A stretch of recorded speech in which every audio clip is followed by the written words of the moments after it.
هو شم النسيم إيه غير شوية حلبة منبتة وشوية ترمس وفول مقايلي، دي أساسيات عاداتنا بتاعة شم النسيم. تعالي أقول لِك إزاي تعملي أحلى حلبة منبتة بالشكل الرهيب ده وما يبقاش فيها أي مرارة، وفي نفس الوقت لو أنتِ بتدوّري على أي حاجة طبيعية تقوي مناعتِك وتحسّن هضمِك وتزوّد طاقتِك، يبقى عليكِ وعلى الحلبة المنبتة الخطيرة دي، عليها بقى عصرة ليمونة كده وشوية ملح واستمتعي بأحلى حلبة منبتة بمشيئة الله. هاتي ربع أو تمن كيلو من الحلبة واغسليهم في مصفى ونقعيهم لمدة 12 ساعة.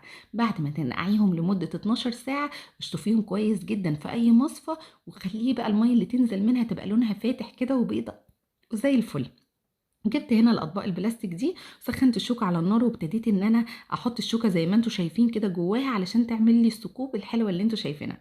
لو مش متوفر عندك الأطباق البلاستيك هاتي أي مصفى بلاستيك عندك أو ستانلس أو ألمونيا وحطي فيها طبقتين كده محترمين من الحلبة وعليها مناديل مطبخ، وتبدأي تبلي مناديل المطبخ. ما تبالغيش قوي في المية اللي أنت هترشيها على المناديل أو اللي أنت هتحطيها على المناديل، حطي شوية كده بحيث إن المناديل دي تكون مندية.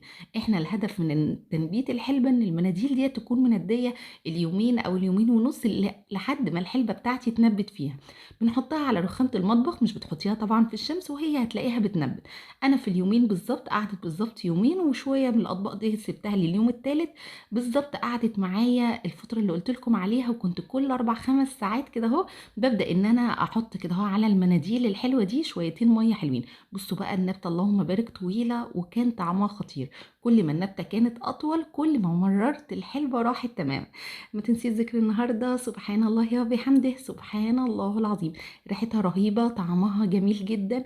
طبعًا بتحطي على قد ما أنتم هتاكلوا في الأطباق التقديم كده أهو، وبعد كده بتحطيها في كيس طبعًا ما يبقاش فيها أي مَيّة ولا حاجة، وتروحي رابطة الكيس دوّة وحاطاه في التلاجة. ما تنسيش ذكر النهارده، ولو عجبك الفيديو ما تنسيش اللايك.